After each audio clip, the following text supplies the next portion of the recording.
Notice I've called it good news the Lord made a day, because the Bible is emphatic that the Lord actually made light. He made the sun, he made the moon, he made the earth, but he made the light and the earth first, and the Bible calls it a day. God called the light day, and the darkness he called night, and the evening, the morning were the first day. And the psalmist says, this is the day the Lord has made. We'll be glad and rejoice in it.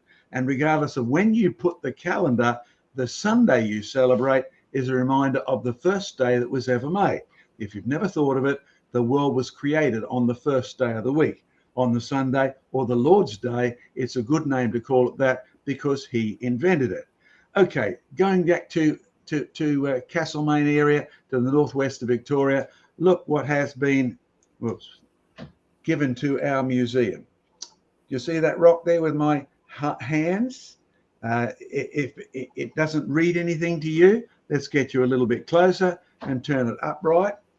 This was found 60 years ago, and it's a broken piece of, well, what is it? Turns out to be a tombstone heading. Now you'll notice it's got no dirt on it or anything. It's fairly clean. It was actually dug up by the first man who had a backhoe, you know the ones with a big long hand, and you will notice it's fairly clean, and it's got Chinese writing on it. Take you a bit closer. Now we were puzzled by this. What would a Chinese tombstone, because that's what it turns out to be. I sent it to one of my grandsons in Canberra, the national capital, because he did Chinese at school, and he's now in the university in Canberra. And he said, well, it looks like a name. It looks like it's in 3 bits. See if you can find someone to translate it. So we did. We found a couple of Chinese people and associated with our church. They passed it on to some Chinese readers. And let's tell you what it says. On the left side, looks like the name of a town, Puning. Thank you, Mr. Ji Yung, for telling us this. And then Xning or Guaning. Now, some of you who studied Chinese know that there's Northern Chinese, there's Southern, there's Manchurian, there's all sorts of interesting variations. And when you read it in Taiwan, you read the traditional and the difference, or let's put it simply, in the old maps, it's Beijing, or is that the new one? The old maps are Peking, and it just depends on which sounding system you actually use. But then I passed this back to my grandson, ex-Chinese reader, and he said, well, Puning's a town in sort of middle southern China. So we looked all that up, and you look a bit more, and the middle thing is Yanji, a first name. The last name is not complete, but looks like Ho. Okay, so what do we know about this? Well, here in Australia, most of the Chinese who came to the gold fields, gold was discovered, you know, that bit of gold that I held up, 1851 in Victoria. By 1852, the region is full of Chinese and Europeans and all sorts of interesting people from around the planet, all there for one purpose, to dig up gold. Now, you'll see Puning, you'll see Guangzhou, there's Hong Kong. Now, I show you that part of China because most of you know where Hong Kong is. I could have showed you the whole map, but you get lost in the detail. So there's Puning, and most of the miners from China who came to Australia came as almost slaves, indentured labourers. Somebody else was picking up the tab.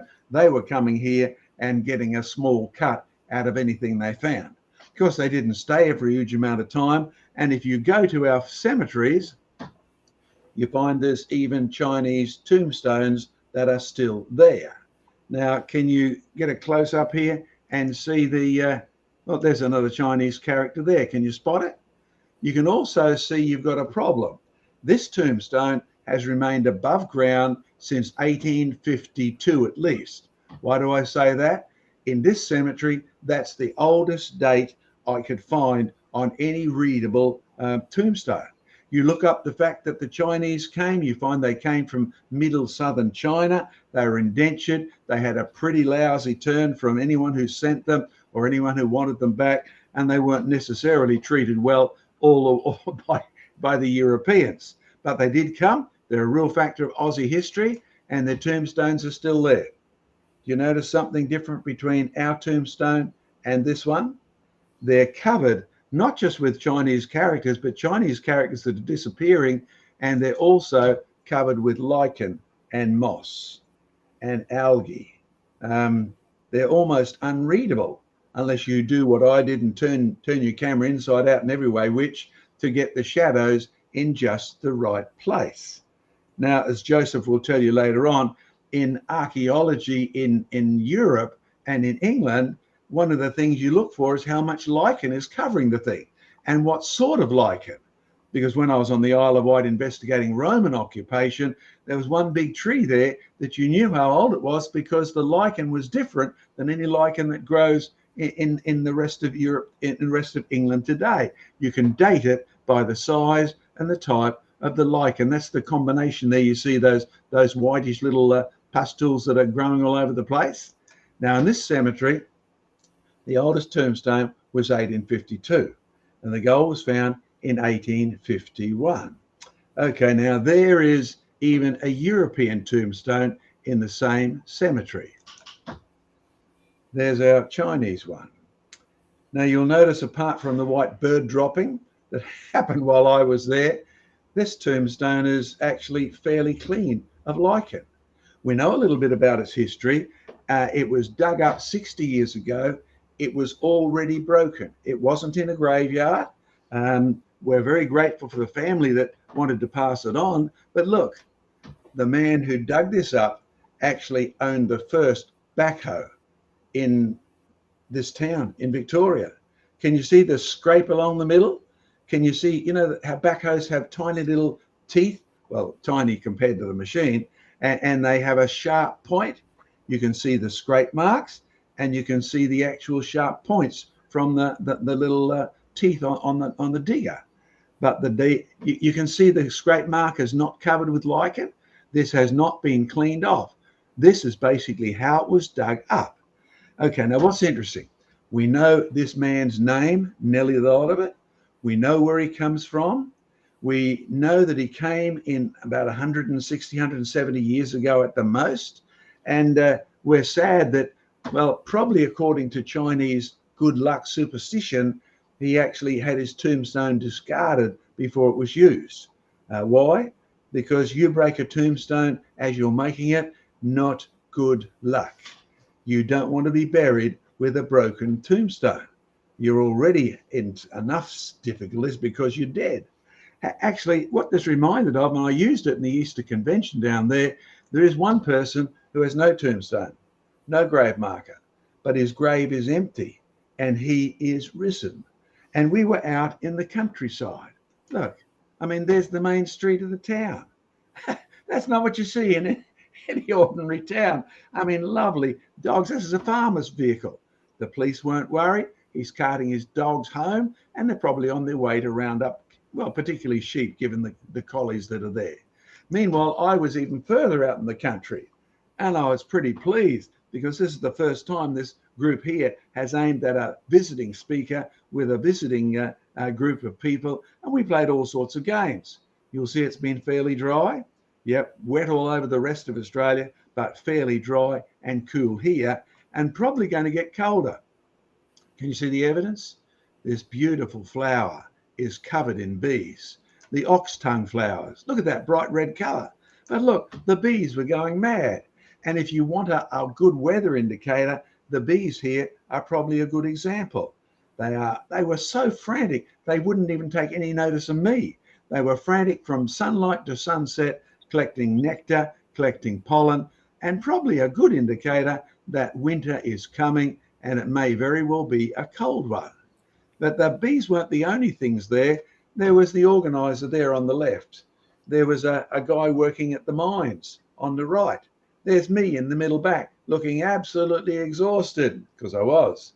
We're at the end of the camp, and I've just run 8 sessions on In the Beginning God Created, and he made the first day of the week. And the first day of the week is a Sunday, and that's the day the Lord has made. That the couple on the left, the Pierces, were the ones who organised the camp out in the bush. And they told me, hey, you got a lot of promotion for this camp on Vision Radio. Okay, and I'll be back, for those of you who are Australian viewers, I'll be back on Vision Radio in Oz on Tuesday, 10:30 to 11:30. Listen to the Neil Johnson show. It's great. And in fact, we had one young man there who was a real encouragement. Meet Mark. Oh, you'll see the sunset, beautiful sunset there on the afternoon, and see some of the little kids. I was thrilled that maybe 25% of the people at that camp were young people to 20s. Really great. Mark, by the way, he left Queensland 5 years ago or so. He got to know me when he was a student at Griffith University, and we would often meet for lunch after church. But I've been worried about him the last couple of years because through COVID, haven't heard much from Mark, and I wondered how he was going. And you know what he said? You'll be encouraged if you love this program.